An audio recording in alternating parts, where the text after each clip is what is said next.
Tengan todos muy buenas noches, hermanos. Les invito a que por favor abran la palabra de Dios en la primera epístola que escribe el apóstol Pedro. La primera epístola que escribe el apóstol Pedro. Vamos a tener la lectura usted con su vista, yo en voz alta en el capítulo 3. Doy lectura al verso 7. Primera epístola de Pedro, capítulo 3. Usted con su vista, yo en voz alta en el verso 7. La palabra del Señor dice así: Vosotros, maridos, igualmente vivid con ellas sabiamente, dando honor a la mujer como a vaso más frágil y como a coherederas de la gracia de la vida, para que vuestras oraciones no tengan estorbo. Vamos a orar. Padre, te estamos suplicando en esta noche que tu Espíritu Santo nos haga comprender que la vida cristiana no solo se trata de una relación contigo, sino también abarca la relación con otras personas. Ayúdanos, Señor, a poder examinarnos, Señor, de diferente manera, dependiendo, Señor, el papel que desempeñemos en una familia, para que podamos orar con confianza, Señor, si es que estamos obedeciendo aquellas cosas que tú has mandado en tu palabra. Pedimos esto en el nombre de tu Hijo Jesucristo. Amén. Seguimos meditando, hermanos, en esta serie de mensajes acerca de los estorbos para una vida de oración. Hasta este momento hemos visto 3 estorbos que van a impedir que nosotros oremos eficazmente. Hemos aprendido que si hay pecado en nuestra vida, pecado no confesado, porque todo cristiano va a tener pecado, pero pecado no confesado y que no ha sido abandonado, entonces no vamos a poder orar eficazmente delante de Dios. En segundo lugar, hemos aprendido que si hay falta de perdón en nuestra vida, si tenemos amargura, resentimiento, ira, enojos contra alguien, familiar, vecino, alguien dentro de la iglesia, dentro del trabajo, nuestras oraciones no van a ser eficaces. En tercer lugar, hemos aprendido también que si no queremos escuchar a Dios, no queremos escuchar su palabra, no solo cuando se predica, sino individualmente en nuestra casa, abrirla, disfrutarla, deleitarnos en ella, también nuestras oraciones no van a ser eficaces. Dios no va a escuchar ese tipo de oraciones. Y entonces hoy llegamos al 4º estorbo. También si nosotros estamos incumpliendo con responsabilidades familiares, entonces Dios también no va a estar escuchando nuestras oraciones. Necesitamos, aunque yo sé que el pasaje se va a aplicar y así lo voy a interpretar yo, porque esa es la interpretación a esposos, esto se puede aplicar a cualquier función que uno desempeñe en una familia. Si un hijo no está honrando a papá y a mamá, Dios no va a escuchar esas oraciones porque está desobedeciendo a Dios. Si una esposa no está cumpliendo con sus funciones en amar a su esposo y respetarlo, Dios también no va a estar escuchando esas oraciones. Si los padres no están criando bien a sus hijos y los están dejando a la deriva, también Dios va a tener reserva en estas oraciones. Pero habiendo dicho esto, yo me voy a enfocar a los esposos, pero vuelvo a insistir.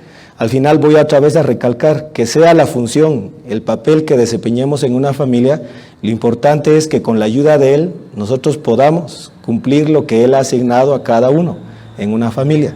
Aquí el apóstol Pedro lo enfoca a los esposos. Él dice que si un esposo no cumple al menos 3 responsabilidades, dice al final del verso 7, para que vuestras oraciones no tengan estorbo. El apóstol Pedro es claro.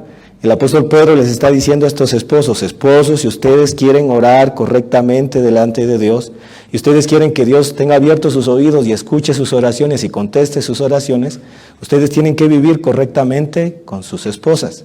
Tienen que cumplir al menos 3 responsabilidades.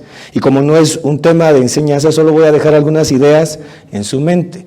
Vamos a estar hablando a esposos, pero vuelvo a insistir, hermano y hermana, si usted dice, bueno, yo soy una esposa, recuerde que sus responsabilidades están del 1 al 6 y tiene que ir a casa y ver, y no solo en este pasaje, sino en el resto del Nuevo Testamento. Si usted es un hijo, sus responsabilidades no aparecen aquí, pero aparecen en Efesios y en Colosenses, y tiene que ir a leer y ver cómo debe desempeñarse como hijo. Si usted es padre, madre, tiene que buscar en la palabra de Dios, en Efesios, en Colosenses. Pero me voy a dedicar entonces a los esposos. Leo desde el inicio del 7. Miren las responsabilidades. Dice Dios, vosotros, maridos, igualmente, primera responsabilidad, vivid con ellas sabiamente. Segunda responsabilidad, dando honor a la mujer como a vaso más frágil. Y tercera, y como a coherederas de la gracia de la vida. Entonces la primera responsabilidad aparece después de la palabra igualmente. Dice, vivid con ellas sabiamente. Hermanos, y me voy a enfocar entonces a los que son esposos en esta noche.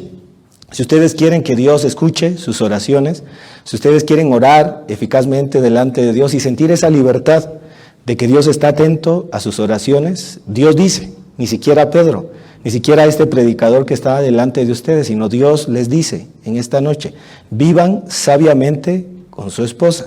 Esa es la primera responsabilidad.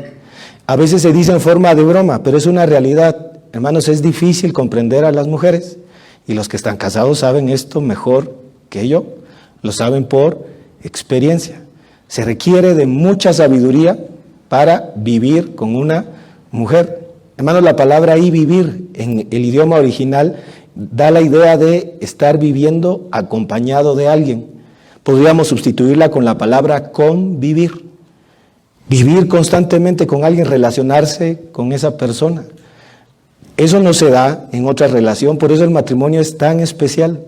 Cuando una pareja se une, hombre y mujer, ¿verdad? Como la Biblia lo enseña, están comprometiéndose a convivir hasta que la muerte los separe, a vivir acompañados, un hombre de una mujer y una mujer de un hombre, hasta que la muerte los separe. Y para poder convivir, dice la Biblia, para que un esposo lo haga correctamente, tiene que actuar con sabiduría. ¿Qué significa eso?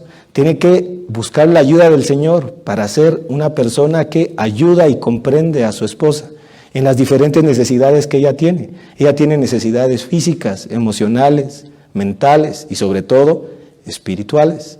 Y cada una de ellas es diferente a cómo es un hombre. Las necesidades físicas de un hombre son diferentes a las necesidades físicas de una mujer. Las necesidades emocionales de una mujer son muy diferentes a las necesidades emocionales de un hombre. Las necesidades mentales de una mujer son muy diferentes a las necesidades mentales de un hombre. Las necesidades espirituales de una mujer son muy diferentes a las necesidades espirituales de un hombre. ¿Por qué? Uno preguntaría, hermano, ¿y por qué? Porque somos diferentes, hermanos, ese es el diseño divino. Hombres y mujeres somos diferentes externamente. Más adelante en la segunda responsabilidad lo vamos a ver. Somos diferentes. Han habido estudios a lo largo de la historia. Ahorita se están negando muchos de esos estudios, pero pensamos diferente, hombres y mujeres. Para resolver problemas pensamos diferente. Y entonces se requiere que los esposos le oren tanto al Señor. Y se recuerdan que dice la Biblia, el principio de la sabiduría es el temor de Jehová. Si usted, hermano, quiere convivir con sabiduría con su esposa, necesita temer, respetar a Dios. Mientras usted no respete a Dios, usted no va a poder ser prudente en la forma de convivir con su esposa. Yo quiero citar un ejemplo. Muchos sabrán aquí, ¿se recuerdan de este hombre que se llamaba Nabal? Nabal significa literalmente insensato, una persona que no es sabia. Y Nabal tenía una esposa que se llamaba Abigail. Abigail era la parte sabia de ese matrimonio. Tristemente Nabal era la parte insensata de ese matrimonio. Y aunque no vamos a hablar específicamente de cómo él trataba a Abigail, vamos a darnos una idea de que si así trataba a otras personas, seguramente era muy violento, agresivo con Abigail. Él es un ejemplo negativo de lo que es convivir sabiamente con una esposa. Deje por favor la marca aquí y vamos al primer libro de Samuel. Mire cómo era la actitud de este hombre y a veces, tristemente, la actitud de algunos hombres cristianos con sus esposas.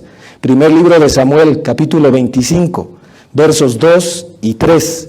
Primer libro de Samuel, capítulo 25, versos 2 y 3. Primer libro de Samuel, capítulo 25, versos 2 y 3.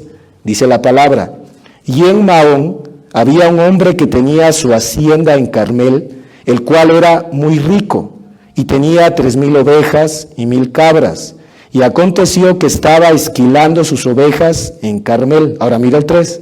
Y aquel varón se llamaba Nabal, y su mujer Abigail. Era aquella mujer de buen entendimiento, mire, y de hermosa apariencia. Y ahora mire esa palabra triste. Pero el hombre era duro y de malas obras, y era del linaje de Caleb.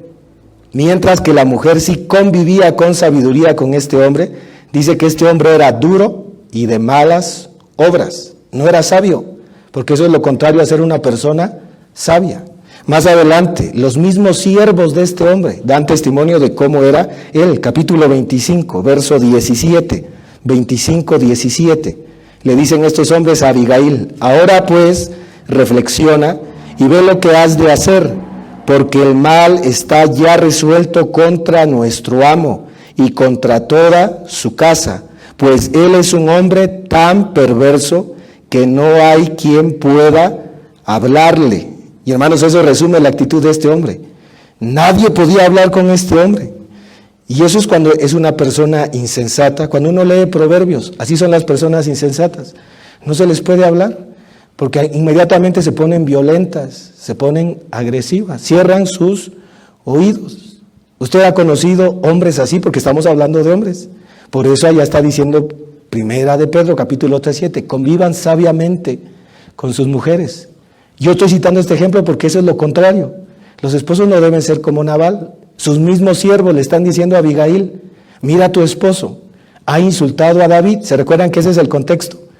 Los siervos de David habían estado cuidando el ganado, toda la riqueza de Nabal, y entonces David pensó: bueno, nosotros les hemos rendido este servicio, vayamos y no les exijamos, pero pidámosles que por favor nos devuelvan algo, nos concedan, porque les hemos estado ayudando. ¿Qué dijo Nabal?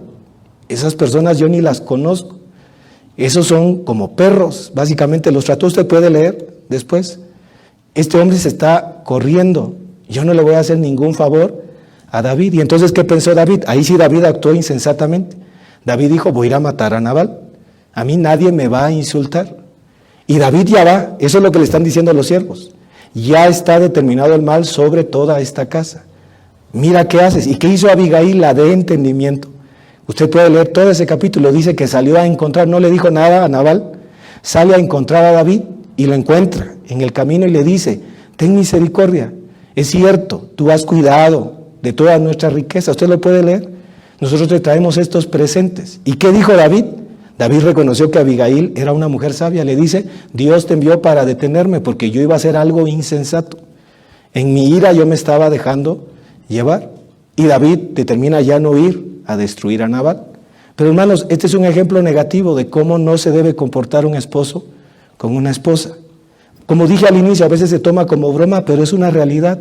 Ya que hombre y mujer son diferentes, a veces a los hombres les cuesta tanto entender a las mujeres, por eso a veces no demuestran sabiduría. Hermanos, la sabiduría se adquiere rápido.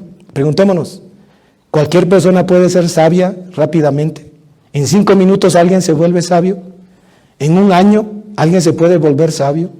Hermanos, miren cómo Dios escoge palabras precisas. El esposo tiene que dedicar toda su vida para convivir sabiamente con su esposa. Semana tras semana, mes tras mes, año tras año, él va a ir comprendiendo más y más a su esposa. Y entonces, si cumple esta primera responsabilidad que dice Dios, entonces sus oraciones no van a tener estorbo. Usted va a poder orar con una conciencia limpia delante de Dios.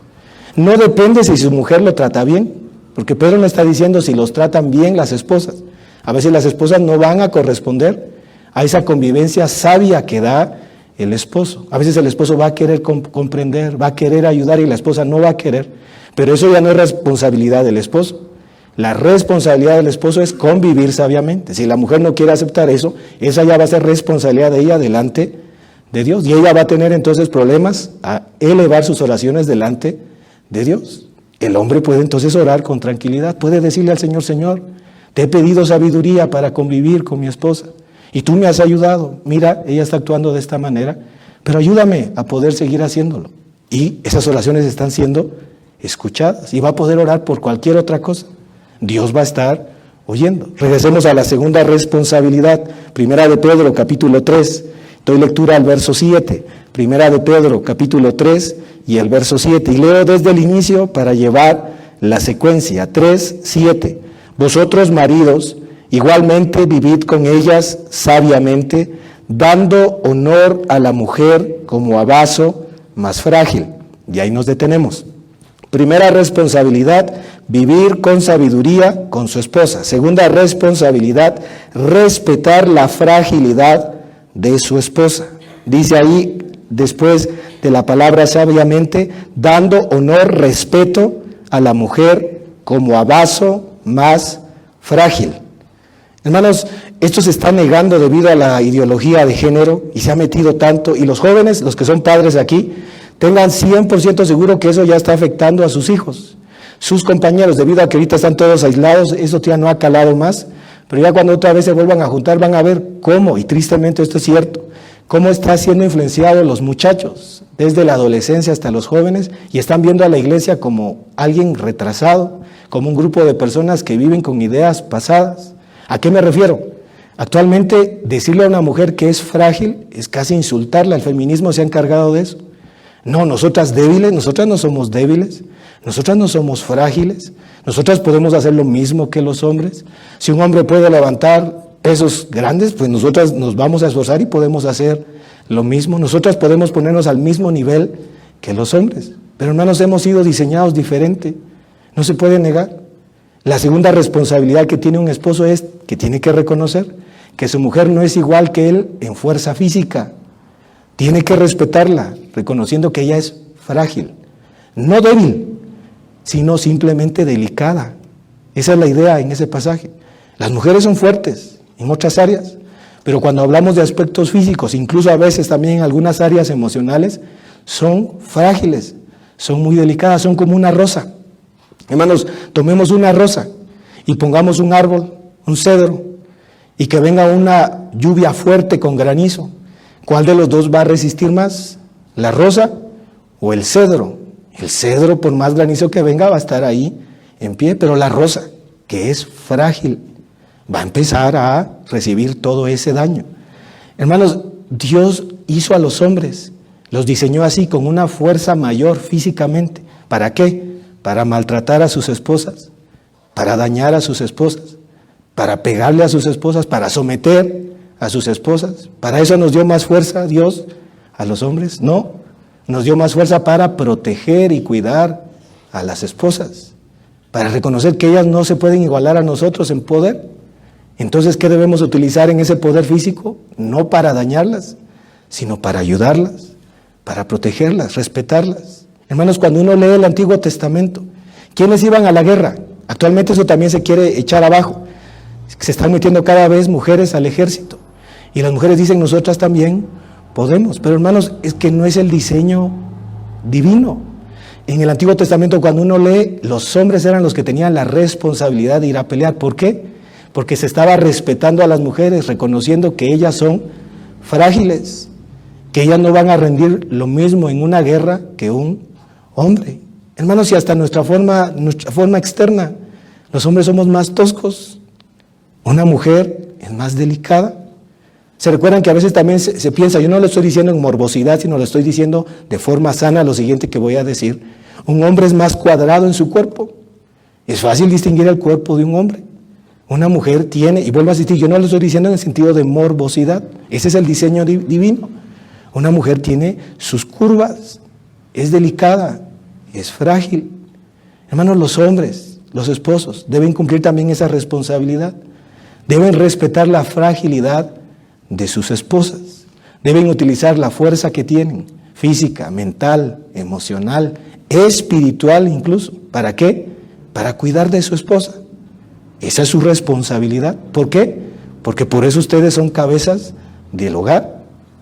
Casi siempre uno interpreta en un aspecto de pecado, casi siempre el liderazgo uno lo interpreta en aspecto de privilegios. Pero en un aspecto bíblico, claro que es un privilegio, pero sobre todo es una responsabilidad. El liderazgo siempre es responsabilidad. Hay que cumplir con la responsabilidad que Dios le ha dado a uno, con las fuerzas que Dios le dé a uno. Hay que seguir adelante. Dios diseñó por eso a los hombres. Y mire qué interesante, por eso incluso pone dentro de la iglesia hombres a que sigan con el liderazgo, porque los hombres en un sentido físico van a poder soportar más que las mujeres. Yo sé, cuando esposo y esposa a veces se enferman, a veces las mujeres son las que están aguantando más que el esposo se empieza a quejar, y a veces son cosas mínimas y empieza a manifestar más dolor, pero en eso incluso deberíamos empezar a cambiar, ¿verdad? Un poco los hombres, se nos ha dado más fuerza. Hermanos, debemos cumplir en esa responsabilidad. Primera responsabilidad, vivir sabiamente con las esposas. Segunda responsabilidad, respetar la fragilidad de la esposa. Última responsabilidad, leo todo el verso 7. Vosotros maridos, igualmente, vivid con ella sabiamente, dando honor a la mujer como a vaso más frágil, y esta es la última, y como a coherederas de la gracia de la vida. Esa palabra coherederas significa que las esposas también tienen una participación con los hombres. ¿En qué? Dice después de la palabra coherederas, de la gracia de la vida. Esa palabra gracia significa favor o regalo, el favor o el regalo de la vida. Y entonces hay una tercera pregunta todavía, ¿cuál vida? ¿En qué las esposas y los esposos son partícipes de ese regalo, de ese favor? ¿Cuál regalo, cuál favor? De la vida. Hay al menos dos maneras de interpretar. Si ambos esposos son cristianos, entonces es el regalo, el favor de la vida eterna. Eso es algo inmerecido que ningún ser humano merece de parte de Dios. Somos pecadores y lo que merecemos es el castigo eterno de Dios. Hermano, si usted tiene una esposa cristiana, usted ha sido sumamente bendecido. Usted es dichoso. Su esposa tiene parte con usted en la vida eterna. Y entonces esta es la tercera responsabilidad. Esposos deben disfrutar el regalo de la vida. Una primera interpretación sería el regalo de la vida eterna. Participe con su esposa, disfrute de la relación que tienen ambos con Dios. A veces no lo hacen las parejas, pero porque no se les ha enseñado, pero tienen un trasfondo bíblico. Los esposos deberían tratar de hacer un tiempo y leer juntos la palabra de Dios con sus esposas. Eso a nivel de los latinos, eso parece como algo fuera de lugar. No, hermano, ¿cómo yo me voy a sentar a leer la Biblia con mi esposa? Deberían sacar un tiempo y orar juntos. Eso es ser partícipes de la vida eterna. Son la cabeza de todos modos los esposos, son los que tienen que seguir liderando. Pero hay otra observación, porque todo este pasaje comenzó cuando las esposas a veces no tienen esposos cristianos. Así comenzó en el verso 1, verso 2, que las esposas que son cristianas ganen a sus esposos, que no son cristianos con su conducta. Ahora, aquí quiero hacer una observación, no significa que la Biblia da permiso a que un joven que es cristiano busque a una mujer que no es cristiana. La Biblia nunca da ese permiso. Lo contrario también. Nunca da permiso a que una señorita que es cristiana busque a un hombre que no es cristiano. Eso es contra la voluntad de Dios, abiertamente, claramente. Entonces, hermano, ¿por qué aparece ese caso? Porque sucede todavía actualmente. A veces una pareja se casa, ambos inconversos, pero en el transcurso de la vida, uno de ellos es salvo por Dios, el hombre o la mujer, y esto es muy diferente. Y entonces se puede presentar también el caso, que a veces el esposo es el salvo y la esposa no es la salva, y entonces ahí no hay participación de la vida eterna. Entonces, ¿a qué se referiría aquí la vida en ese caso? Se referiría a la vida matrimonial y abarca los dos casos. A veces los seres humanos olvidan que el matrimonio es un favor inmerecido, un regalo inmerecido para la humanidad. Satanás se ha encargado de hacer la idea en los seres humanos que el matrimonio es lo peor que le puede pasar a una persona, pero es lo contrario. Porque ¿quién ideó el matrimonio, hermanos? En Génesis, fue Adán y Eva. Le dijeron ellos a Dios, Dios, cásanos, porque nosotros queremos estar casados. La idea del matrimonio fue de Dios, es un regalo que Dios le ha dado a la humanidad. Y vamos a terminar con este pasaje. El esposo debe disfrutar de ese regalo de vida matrimonial con su esposa hasta la muerte. Esa es su responsabilidad. El esposo debe, y eso yo sé que es una carga pesada, pero con la ayuda de Dios se puede. El que debe liderar para que el matrimonio sea disfrutable no es la mujer, es el esposo. El esposo es el que debería velar para que la mujer se sienta cómoda y agradable en esa relación matrimonial. Por lo regular es al revés, ¿verdad? El esposo es el que siempre está poniendo casi todas las trabas y la mujer es la que está viendo cómo llevar adelante la relación. Pero la Biblia enseña que debe ser todo lo contrario. Y con este pasaje termino, Eclesiastés. Mire lo que dice Salomón relacionado a esto de disfrutar el regalo de la vida matrimonial, responsabilidad del esposo. Eclesiastés capítulo 9, verso 9. Eclesiastés capítulo 9 y el verso 9. Eclesiastés 9, 9. Dice la palabra, qué claro el pasaje. Goza de la vida con la mujer que amas, ahí está la vida, el regalo de la vida, todos los días de la vida de tu vanidad, que te son dados debajo del sol, todos los días de tu vanidad, porque esta es tu parte en la vida y en tu trabajo con que te afanas debajo del sol. Los que están casados en esta noche, a pesar de que hay dificultades en el matrimonio, pueden dar testimonio que es una dicha poder regresar al hogar y tener a una persona que va a oír, que va a comprender, que va a amar, que va a cuidar. Y entonces, ¿qué dice Salomón? Esposos, gócense con su esposa, disfruten de la vida. Hermanos, a veces hay una tristeza que los esposos disfrutan más de la vida con sus amigos, ¿verdad? Se van a jugar fútbol y se la pasan feliz con sus amigos. Salen a pasear con sus amigos, a hacer otras cosas, los que son inconversos, a beber, a emborracharse, a drogarse, a ser mujeriegos, y están disfrutando de la vida sin su esposa. Pero un cristiano debería hacer lo contrario. Debería buscar disfrutar la vida no lejos de su esposa, sino con su esposa. Y cuando cumpla esa responsabilidad, dice la Biblia, por eso fue el mensaje en esta noche, entonces no van a haber estorbo para sus oraciones. Un esposo que está con la ayuda de Dios, no perfectamente, porque eso nunca se va a poder, pero con la ayuda de Dios, poco a poco, está viviendo sabiamente con su esposa, puede orar con libertad delante de Dios, con confianza.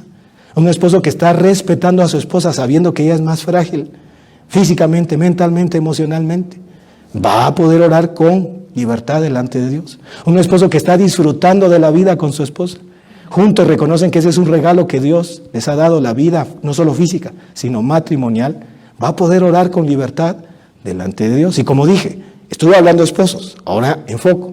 Un hijo que no está honrando a padre y a madre y está siendo desobediente, soberbio, rebelde, y está haciendo la vida imposible a sus hijos, a sus padres, no va a tener libertad para orar delante de Dios. Se aplica lo mismo.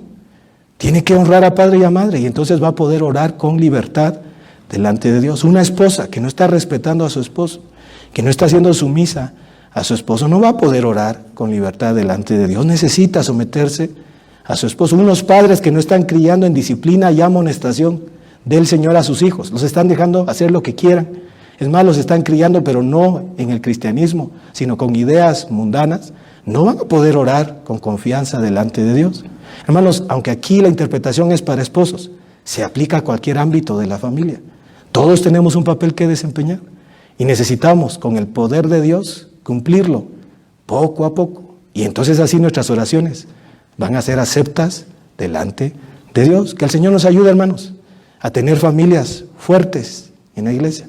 Familias perfectas, nunca, pero familias saludables, ¿verdad? Que con la ayuda de Dios disfrutan el vivir juntos y disfrutan vivir para Dios juntos. Que me salvó.